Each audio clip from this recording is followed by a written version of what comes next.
Students, class 8-এর lesson 7 আ king's টেল। আ king's টেলের first part তোমাদের সাথে আগেই ডিসকাস করেছি। আজ তোমাদের সাথে ডিসকাস করব সেকেন্ড পার্ট বা সেকেন্ড সেগমেন্টটা। ফার্স্ট সেগমেন্টে আমরা যেটা পড়েছি তা হলো যে অনেক বছর আগে ইংল্যান্ডে একজন ভালো রাজা ছিলেন called ইউথার পেন্ড্রাগন। He was the protector of his people and he was fair to everyone. During his reign, there was peace and prosperity and happiness in England.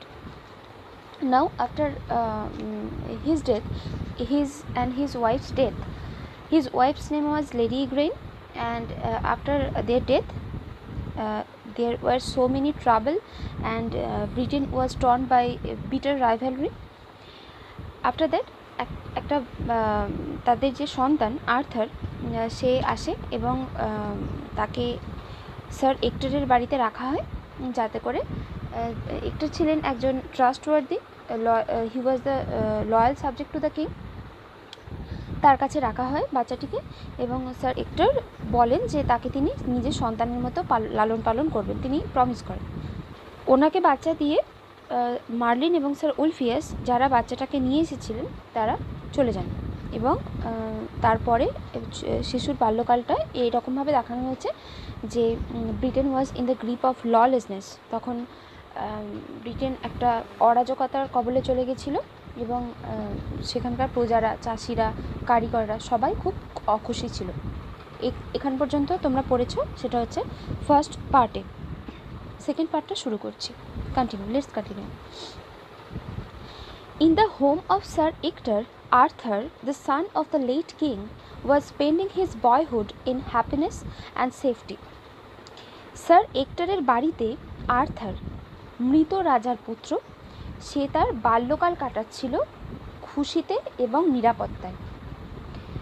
যে কারণে স্যার উলফিয়াস এবং মার্লিন তারা দুজন আর্থারকে রেখে গেছেন স্যার এক্টরের বাড়িতে, সেই উদ্দেশ্য সফল হয়েছে। কেউ জানে না যে সে মৃত রাজা ইউথার পেন্ড্রাগনের সন্তান, সেই কারণে তার ওপর কোনো বিপদ আসেনি। সে কোনো রকম বিপদের আঁচ না পেয়ে সুরক্ষিতভাবে বড় হয়ে উঠছে। As he grew older, he became gentle, strong, handsome and good like his father Uther Pendragon. যত সে বড় হচ্ছে ততই সে হয়ে উঠছে নম্র, ভদ্র, প্রচণ্ড শক্তিশালী, সুন্দর এবং ভালো, তার বাবা ইউথার পেন্ড্রাগনের মতো। তার বাবা যতটা ভালো ছিলেন, নম্র ছিলেন, ভদ্র ছিলেন, শক্তিশালী ছিলেন, সুদর্শন ছিলেন, সেই সমস্ত গুণ আর্থার পেয়েছে এবং সে একই রকম হয়ে উঠতে লাগলো। নেক্সট প্যারা। 18 years past, 18 বছর অতিবাহিত হলো বা 18 বছর কেটে গেল। এই যে রাজা মারা যাওয়া, বাচ্চাটা স্যার এক্টরের বাড়িতে আসা, আর্থারের এক্টরের বাড়িতে আসা, এরপর থেকে 18টা বছর কেটে গেছে। তার মানে এখন আর্থার 18 বছর বয়সী বা তার থেকে একটু বেশি, মোটামুটি তার বয়স এখন 18, মানে সে একজন যুবা পুরুষ। Britain was torn by bitter rivalry. Britain ছিন্ন ভিন্ন হয়ে পড়েছে তীব্র প্রতিদ্বন্দ্বিতায়। রাইভালরি কথার অর্থ হচ্ছে, আচ্ছা তোমাদের বলা হয়নি যে তোমাদের জন্য অন্য বারের মতো আমি এবারেও ওয়ার্ডরোব তৈরি করেছি। সেই ওয়ার্ডরোবটা তোমরা একটু দেখে নেবে, যার মধ্যে প্রথমেই আছে টর্ন। টর্ন কথার অর্থ হচ্ছে শ্যাটার্ড বা ব্রোকেন। ব্রোকেন কথার অর্থ হচ্ছে ছিন্ন ভিন্ন হওয়া। আর এখন পড়ছো রাইভালরি। রাইভালরি কথার অর্থ হচ্ছে কনফ্লিক্ট বা কোয়ারেল, যার বাংলা অর্থ হচ্ছে প্রতিযোগিতা। Next, Britain was torn by bitter rivalry. Britain তীব্র প্রতিদ্বন্দ্বিতায় ছিন্ন ভিন্ন হয়ে পড়েছিল। None of the fighting barons had managed to become the king. ঝগড়া করতে থাকা বা যুদ্ধরত কোনো অভিজাতই রাজা হতে পারেননি। The people longed for the old days of peace and prosperity under Uther Pendragon.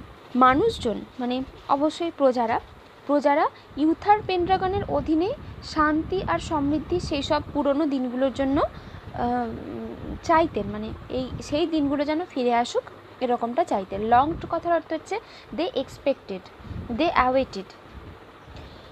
তারা চাইতো যে ইউথার পেন্ড্রাগনের সময় যে শান্তি, যে সমৃদ্ধি পেয়েছিল তারা, সেই দিনগুলো যেন আবার ফিরে আসে। Next para, it was Christmas time, a time of festivity. ক্রিসমাসের সময়, আনন্দ উৎসবের সময়।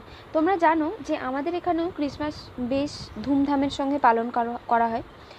যেহেতু ইংল্যান্ডের মতো জায়গা, যেহেতু ক্রিশ্চিয়ানস অনেক বেশি, সেই কারণে সেখানে তো ওইগুলো একটা উৎসবের মতো। আমাদের এখানে যেমন দুর্গাপূজা একটা বিশাল বড় উৎসব, প্রধান উৎসব, সেরকম ওদের ওখানেও ক্রিসমাস হচ্ছে ভীষণ একটা বড় উৎসব।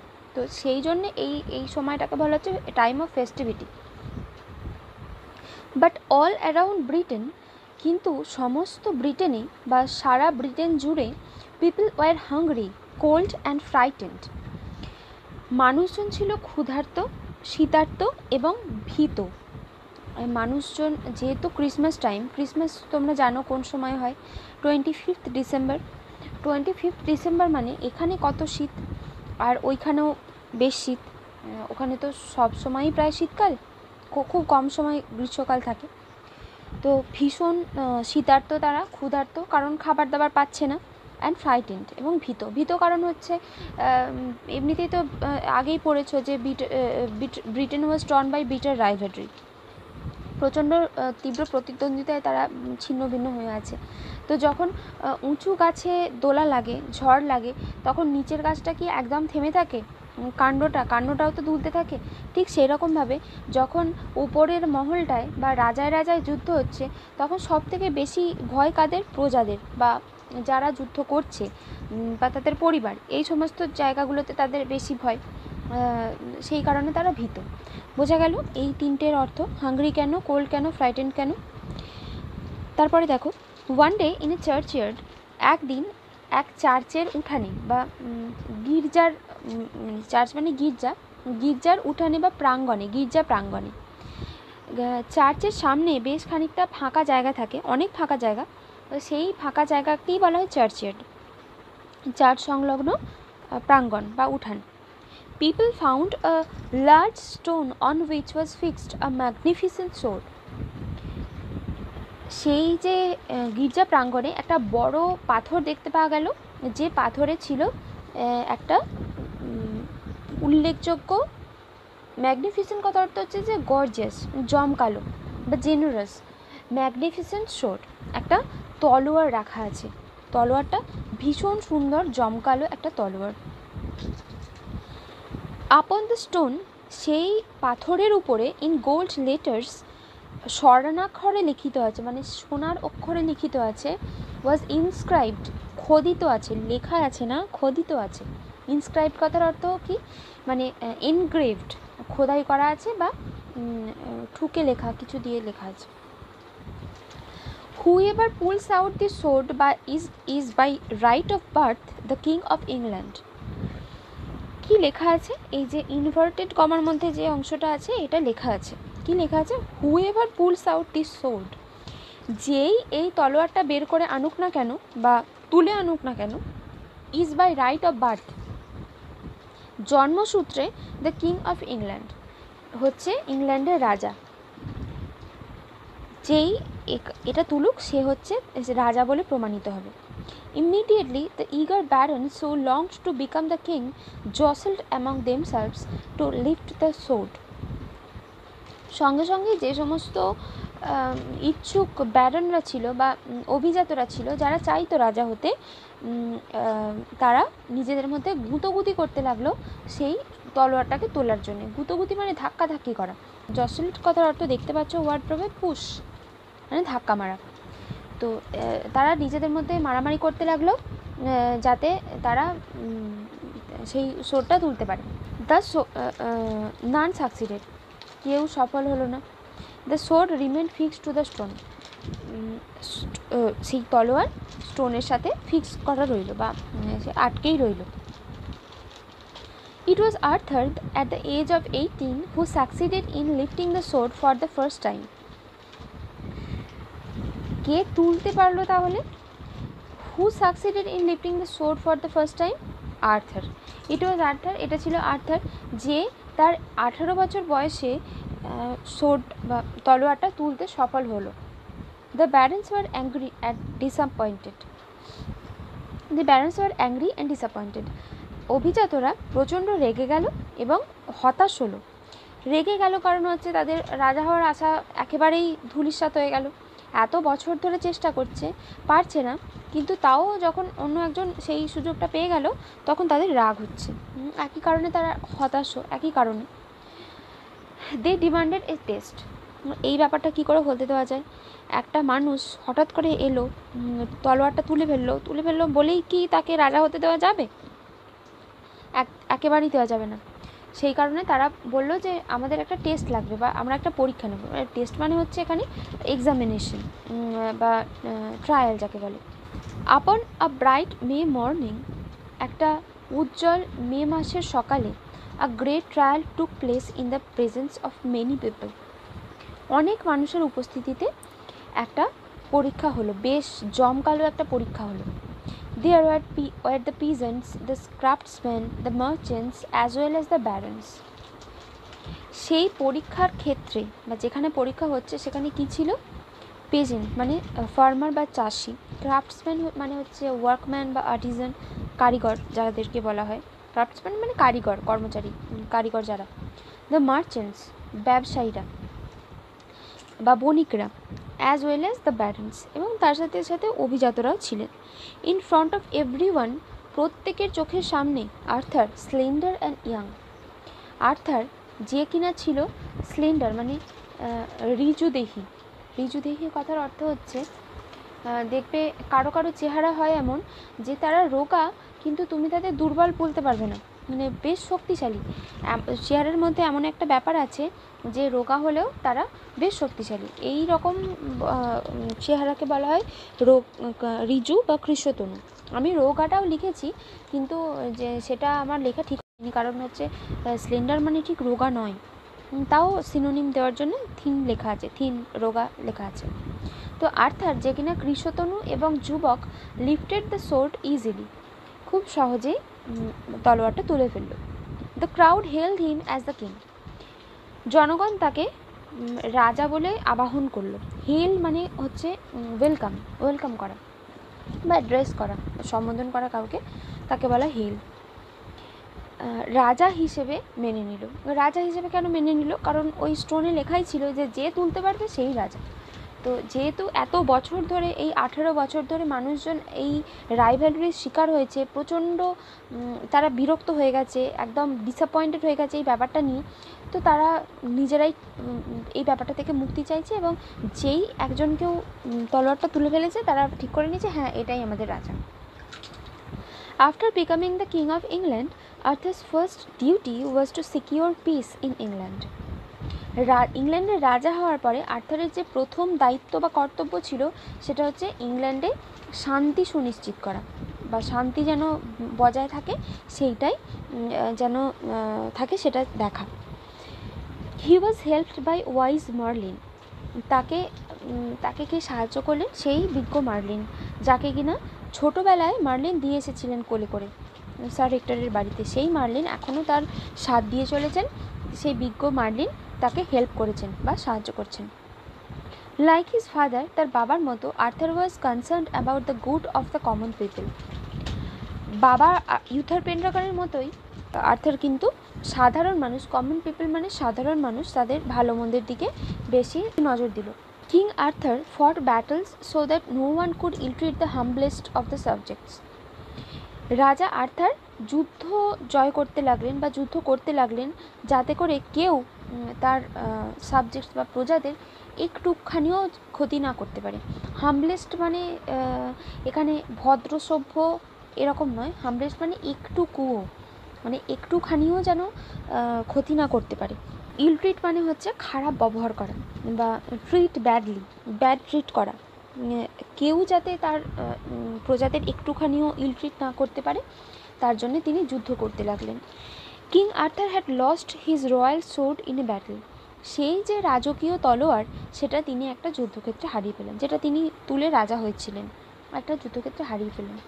One day Merlin took him to a valley of sweet smelling flowers, Merlin তাকে নিয়ে গেলেন সুমিষ্ট গন্ধওয়ালা বা সুগন্ধ সমৃদ্ধ একটা ফুলের বাগানে, উপত্যকায় নিয়ে গেলেন। যেখানে কিনা এত ফুল আছে যে সেই উপত্যকাটা সুমিষ্ট গন্ধে ভরপুর। At the age of plain there was a deep lake. সেই সমতল ভূমির কিনারে একটা ছিল গভীর সরোবর।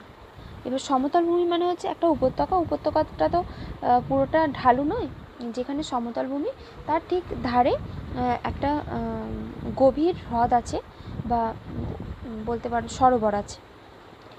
As Arthur approached the lake, যখনই আর্থার সেই হ্রদের দিকে এগোলেন, a beautiful arm with golden bracelets rose from the water. এখানে রোজ মানে বুঝতেই পারছো যে এখানে গোলাপ নয়, কিন্তু সুমিষ্ট গন্ধওয়ালা ফুলের বাগান মানে বা হ্রদ মানে এটা নয় কিন্তু যে ওখানে রোজ আছে, রোজ মানে গোলাপ। রোজ মানে উঠেছিল, রাইজের পাস্ট ফর্ম এখানে রোজ।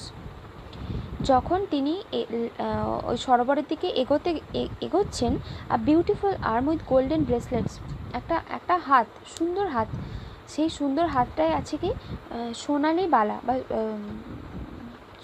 সোনার বালা পরিহিত একটা সুন্দর হাত উঠে এলো জল থেকে। The hand held a sword set with rubies and emeralds. সেই হাতটাতে ধরা আছে একটা তলোয়ার, সেই তলোয়ারে চুনি পান্না বসানো আছে। মানে সেই তলোয়ারটাও ঠিক আগের তলোয়ারটার মতোই গর্জিয়াস, আগের তলোয়ারটার মতোই ম্যাগনিফিসেন্ট। এবার এই তলোয়ারটা তাকে কে গিফট করলেন সেটা কিন্তু লেখা নেই। যেটা লেখা আছে সেটা হচ্ছে যে একটা হাত, যেটা কিনা একজন রমণীর হাত, সেই রমণীর হাত তাকে তলোয়ারটা গিফট করেছেন। এইখানে সেগমেন্ট 2 শেষ হলো। তোমাদের যদি কোনো প্রশ্ন থাকে তোমরা কমেন্ট বক্সে করতে পারো, আমি উত্তর দেওয়ার চেষ্টা করব। এরপরে আসছি তোমাদের যে অ্যাক্টিভিটিসগুলো আছে এই সেকেন্ড সেগমেন্টের, সেখানে অ্যাক্টিভিটি 4 দেখো, লেখা আছে complete the following sentences with information from the text. Text থেকে ইনফরমেশন নিয়ে সেন্টেন্সগুলো পূরণ করতে হবে। লেখা আছে আফটার কিং ইউথার পেন্ড্রাগন, রাজা ইউথার পেন্ড্রাগনের পর ব্রিটেন হ্যাড নো কিং, কোনো রাজা ছিল না ব্রিটেনে। কারণটা কি? Because no barons had managed to become the king. কারণ কোনো ব্যারনই রাজা হতে পারেনি। অর্থাৎ হচ্ছে ইউথার পেন্ড্রাগনের পরে ব্রিটেনে কেন কোনো রাজা ছিল না? কারণ কোনো ব্যারন রাজা হতে পারেনি। No baron had managed to become the king. Number B, the magnificent sword was fixed. সেই জমকালো তলোয়ারটি পোঁতা ছিল বা আটকানো ছিল। নিশ্চয়ই কোথায় এটাই লিখতে বলছে, কোথায় আটকানো ছিল? On a large stone in a churchyard বা চার্চের প্রাঙ্গণের একটা বড় পাথরে আটকানো ছিল। আর্থার ওয়াজ 18 হোয়েন, যখন আর্থারের বয়স 18 তখন কি ঘটেছিল? He became the king of England by lifting the sword from the stone. আবার একবার বলছি, হোয়েনের পরে he became the king of England by lifting the sword from the stone. যখন সে 18 বছরের তখন তলবাড়িটা তুলে সে ইংল্যান্ডের রাজা হয়েছিল। The beautiful number D, the beautiful arm that rose from the water. জল থেকে যেটা উঠেছিল, যে সুন্দর হাত উঠেছিল, সেইটা কি ছিল, কেমন ছিল, বা কি করছিল সেই হাতটা? From the water that held a sword set with rubies and emeralds to King Arthur. আরেকটা জিনিস করতে পারো তোমরা, পুরোটাই একসাথে লিখতে পারো যে the beautiful arm that rose from the water held a sword set with rubies and emeralds, comma দিয়ে gave the sword to King Arthur. এটা গেল অ্যাক্টিভিটি 4। অ্যাক্টিভিটি 5টা দেখো, what was written upon the stone on which the sword was fixed. What কথার অর্থ হচ্ছে কি, একটা স্টোনের ওপরে কি লেখা আছে যেটাতে সোর্ডটা ফিক্সড করা ছিল। হোয়াট ওয়াজ রিটেন, এই যে বড় বড় কিছু কোয়েশ্চেন্স আছে, এই বড় বড় কোয়েশ্চেন্সগুলোর আনসার করতে তোমাদের হয়তো আনসারগুলো তোমরা জানো, কিন্তু প্রশ্নটা বুঝতেই পারছো না কি লিখবে। তোমাদেরকে বলি যে যখন কোনো এই এত বড় প্রশ্ন আসবে তখন ছোট ছোট সেগমেন্টে ভাগ করে সেটাকে মানে করার চেষ্টা করবে। হোয়াট ওয়াজ রিটেন, কী লেখা ছিল? আপন দ্য স্টোন, স্টোনের উপরে, সেই পাথরের উপরে। On which the sword was fixed, সেই পাথর কোন পাথর না যার ওপরে তলোয়ারটা রাখা ছিল বা আটকানো ছিল। কী লেখা ছিল? তোমাদের বলেছিলাম যে ডবল ইনভার্টেড কমার মধ্যে দেখো লেখা আছে, ওই ওই বাক্যটা লিখতে হবে যে ইট ওয়াজ, মানে শুধু বাক্যটা লিখে দিলে হবে না, তার আগে লিখবে it was written on the stone, it was written on the stone that whoever pulls the out this sword is by right of birth the king of England। এটা লিখতে পারো, এই ইনভার্টেড কমা দেওয়া অংশটা লিখতে পারো, অথবা এটা আবার লিখতে পারো যে it was written on the stone that whoever could pull out that sword would be the king of England by birthright। আরেকবার বলি, it was written on the stone, এখান পর্যন্ত কিন্তু তোমাদের দুটোরই একই, মানে যারা ইনভার্টেড কমার মধ্যে দিয়ে লিখবে তারা, বা যারা ইনভার্টেড কমা ছেড়ে ন্যারেশন চেঞ্জ করে লিখবে তাদের জন্য। It was written on the stone that whoever could pull out that sword would the king of England by birthright। মানে পাথরের ওপর কী লেখা ছিল যে তরবারিটা যে তুলতে পারবে সে হবে জন্মসূত্রে ইংল্যান্ডের রাজা। Number B, what happened on the bright May morning, সেই উজ্জ্বল মে মাসের সকালে কী হয়েছিল? On that bright May morning a great trial took place in the presence of many people, there were peasants, the craftsmen, the merchants, as well as the barons, and among them Arthur lifted the sword from the stone easily। আরেকবার বলি, on the bright May morning a great trial took place in the presence of many people, there were peasants, the craftsmen, the merchants, as well as the barons, among them Arthur lifted the sword easily and became the king। এটাও লিখে দিতে পারো। Number C, why did Arthur need a new sword, আর্থারের নতুন একটা তলোয়ারের দরকার পড়েছিল কেন? Because Arthur lost his royal sword in a battle, so he needed a new sword.